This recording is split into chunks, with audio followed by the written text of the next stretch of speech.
It was early morning. One of my friends was a local gunsmith, and he handed out firearms to anybody who'd take one. You see, the dogs got it in their heads to rob two banks at the same time.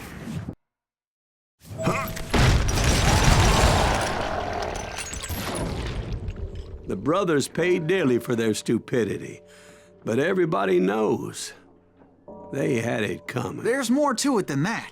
I read all about that day, so I know for a fact that it went down very differently. First of all, it was high noon. A posse of U.S. deputy marshals were on the rooftop across the street.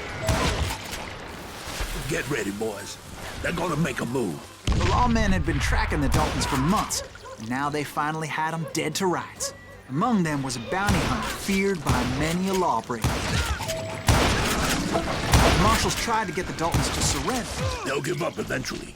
We just gotta wait the son of a bitches out.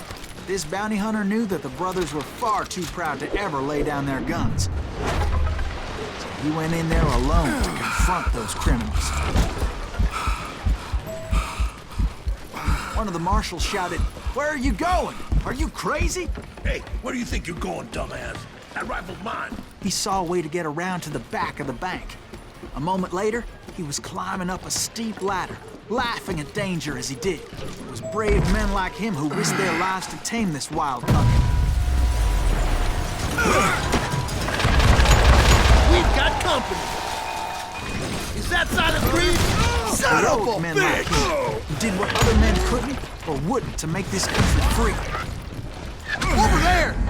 Jim Boone, David Crockett, Silent Green died defending. What the hell? came away victorious, taking down those thieving Daltons.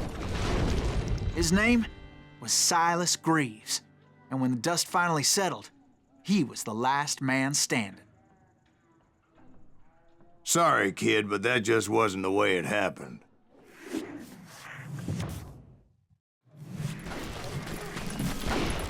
It was early evening, not high noon. The Daltons blew up a safe, and were all set to hightail it out of there. Those pathetic deputies surrounding the bank were dropping like flies.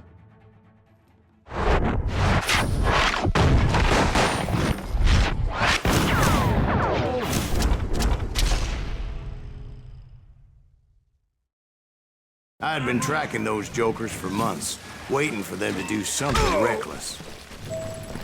There he is. And finally, they did. Those stupid bastards decided to rob two banks at the same time in the same town where everybody knew them. But they still had friends in Coffee.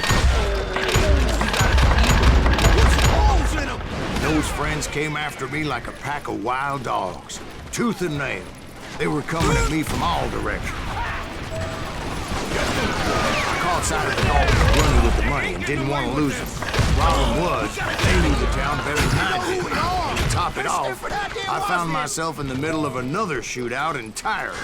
Did the Daltons hold up in somebody's house? No, it was the Smiths, I believe.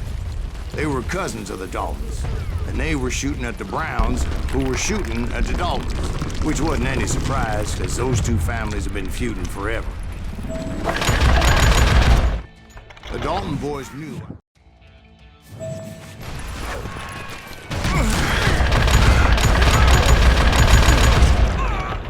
But Emmett Dalton survived the robbery in Coffeyville. He's the only Dalton who did.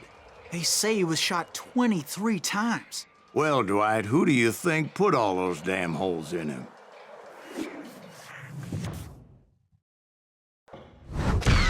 But I have to admit, that boy had grit.